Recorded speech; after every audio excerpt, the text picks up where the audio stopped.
कैलासवासी नाना निंबाळकरांचे ज्येष्ठ मानस पुत्र आणि या तालुक्याचा विकास रत्न आमचा माननीय राजाभाऊ राव आणि या ठिकाणी उपस्थित असलेले सर्व मान्यवर आणि बंधूंनो, आज विधानसभेची ही निवडणूक आज आपण पाहतोय या बार्शी शहर तालुक्यातून जो प्रचंड प्रतिसाद राजाभाऊंना मिळत आहे याचं एकमेव कारण की या 2-2.5 वर्षाच्या कालावधीमध्ये या बार्शी शहर तालुक्याचा कायापालट करण्याचं जे काम राजाभाऊंनी केलंय त्याचं हे चित्र आहे. आणि आज आपण पाहतोय की कुठल्याही गोष्टीला एक वेळ यावी लागते.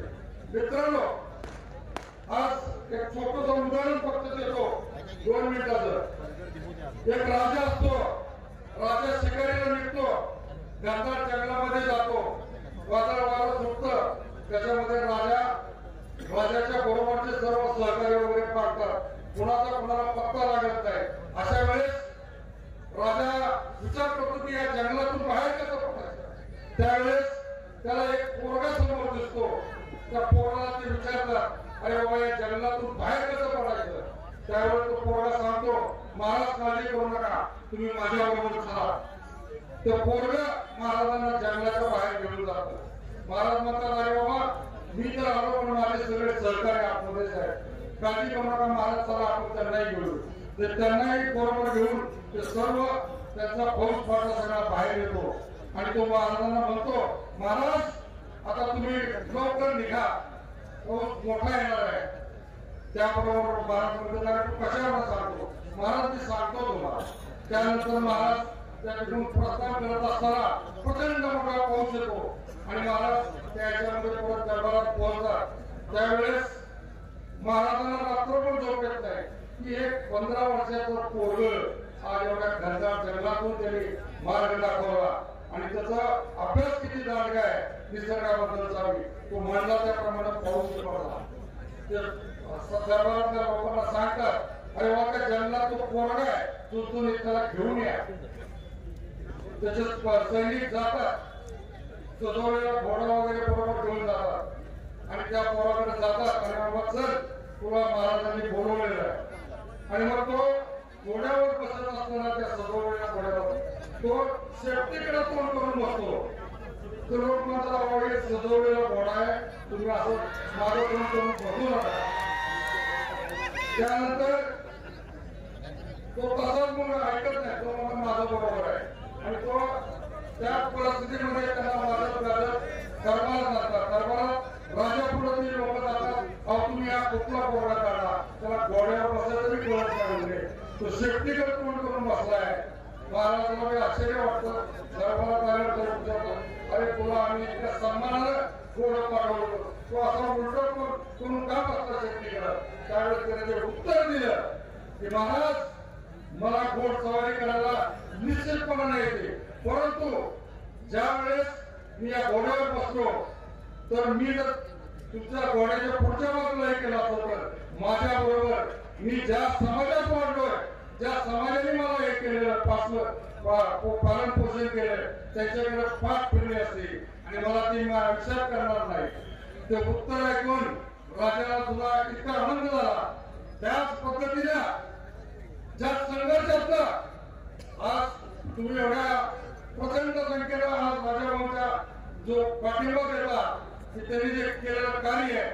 मित्रांनो, फार संघर्षाचा काळ होता, त्यावेळेस तुम्ही साथ दिलेली आहे. आज तुम्हाला वाटत असं निश्चितपणे की आज हा नेमकेपा आला आणि आज स्टेजवर आम्हाला बोलायला लागला. मित्रांनो, मी आज जरी स्टेजवर असलो तरी राजाभाऊंच्या हृदया फक्त तुम्ही आहात. आम्हाला प्रयत्न करायचा निश्चितपणे, कारण जे तुम्ही कठीण काळामध्ये अतिशय संघर्षाचा काळ होता त्या काळामध्ये तुम्ही नेतृत्व घडवलंय.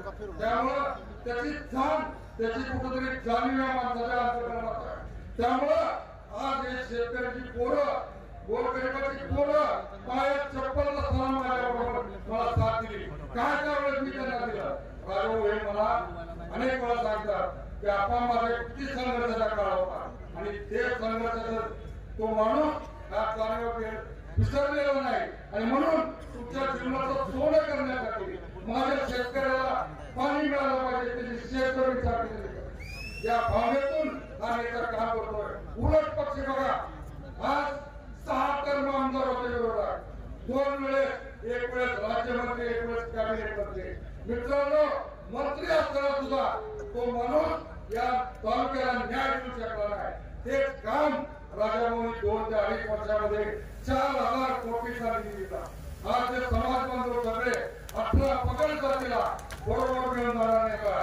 आणि आज त्यामुळं त्याचा विजय हा निश्चित आहे आणि तो विजय सुद्धा यावेळेस ऐतिहासिक असणार आहे। परत कुणी नाश केला नाही पाहिजे अशा पद्धतीचं काम त्याच्याकडून होणार आहे। आणि निश्चितपणाने आज या पाहतो की लिंगायत समाजाचा मी लिंगायत आहे, आपला समोर उमेदवार लिंगायत आहे, पण आजच्या लिंगायत समाज हा कोणाच्या दावणीला बांधलेला नाही। कारण काय की आज या 30-35 वर्षांमध्ये समाजासाठी तुम्ही काय केलं?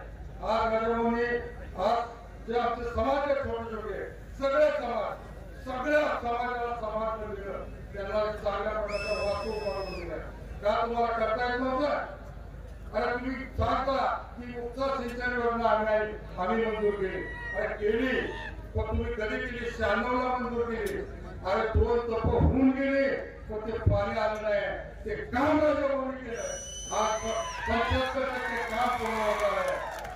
वार्षिक उपसा सिंचनचं भांडवल करता, वार्षिक उपसा सिंचन मंजूर कधी झाली त्याला सुद्धा किती जणांचे हात होते, किती जणांचा संघर्ष होता, ते मंजूर झाल्यावर किती वर्षांनी पाणी आलं। आज राजाभाऊंनी 1 वर्ष ते 1.5 वर्षामध्ये ती योजना मंजूर करून 296 कोटीची योजना मंजूर करून पार्टीला पाणी आणण्याचं आज ते काम 70-75% मार्गी लागलेलं आहे। त्यामुळं आज आपण बघतो निश्चितपणानं जे राजाभाऊंचं स्वप्न आहे की या 6 महिन्याच्या कालावधीमध्ये 50,000 एकर जमीन ही ओळीच्या खाली आली पाहिजे आणि पुढच्या टर्मला निश्चितपणानं राजाभाऊ तरी येणारी काळ्या दगडावरती उभी आहे। 1 लाख एकर जमीन शेतकऱ्यांच्या पोराला शेती करण्यासाठी आजची परिस्थिती वाईट आहे, चांगले दिवस आल्याशिवाय राहणार नाही मित्रांनो। एवढं सांगतो आता बोलायला वेळ नाही, कारण अनेक वक्ते फक्त एक शेर म्हणतो,